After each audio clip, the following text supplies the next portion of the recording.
राधे राधे आप सभी को। मैं लड्डू गोपाल की छोटी सी कहानी एक सुनाने जा रही हूँ, जिस कहानी में आपको यह सीखने को मिलेगा कि लड्डू गोपाल को हमें कैसे सेवा करनी चाहिए। एक छोटे से गांव में राधा नाम की एक श्रद्धालु महिला रहती थी। उसका जीवन सादा था, लेकिन बहुत ही भक्ति भाव से गहरी सोच में रहती थी। उसके घर में लड्डू गोपाल जी विराजमान थे, लेकिन राधा हर दिन नियम से उनकी सेवा करती। सुबह उठकर स्नान, भोग, आरती और भजन करती। सर्दियाँ आई और कड़ाके की ठंड पड़ने लगी।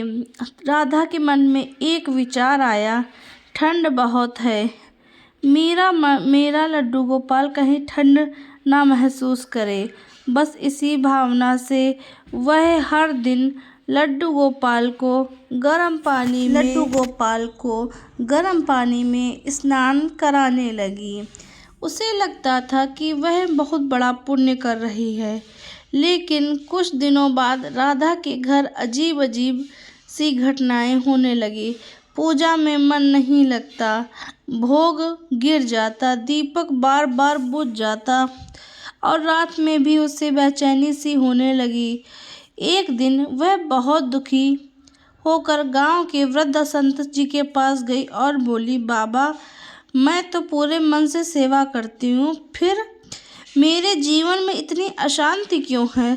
संत जी मुस्कुराए और बोले, बेटी, जरा अपनी सेवा के बारे में बताओ। राधा ने गर्व से कहा, मैं सर्दियों में रोज लड्डू गोपाल जी को गर्म पानी से स्नान कराती हूँ ताकि उन्हें ठंड न लगे।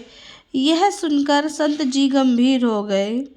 उन्होंने फिर से कहा, बेटी, भगवान को अपनी बुद्धि से नहीं, शास्त्र और मर्यादा से पूजा जाता है।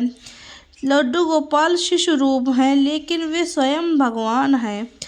बिना सही विधि के किया गया कर्म भक्ति भूल बन जाता है। संत जी ने राधा को समझाया, सर्दियों में ठंडे या गुनगुने जल से ही स्नान कराना चाहिए, या केवल स्पर्श स्नान पर्याप्त है। अत्यधिक गर्म पानी से स्नान कराना अविवेक है, चाहे भावना अच्छी हो। राधा की आंखों से आंसू बहने लगे।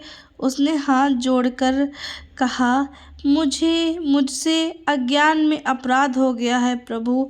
उसी रात राधा ने स्वप्न में देखा, लड्डू गोपाल जी मुस्कुरा रहे हैं और खिलखिला रहे हैं और कह रहे हैं, माँ, मुझे तुम्हारी भावना प्रिय है, पर सेवा में समझ और मर्यादा भी उतनी ही आवश्यक है। सच्ची भक्ति वही है जो प्रेम और ज्ञान से हो। अगले दिन से राधा ने विधि के अनुसार सेवा की।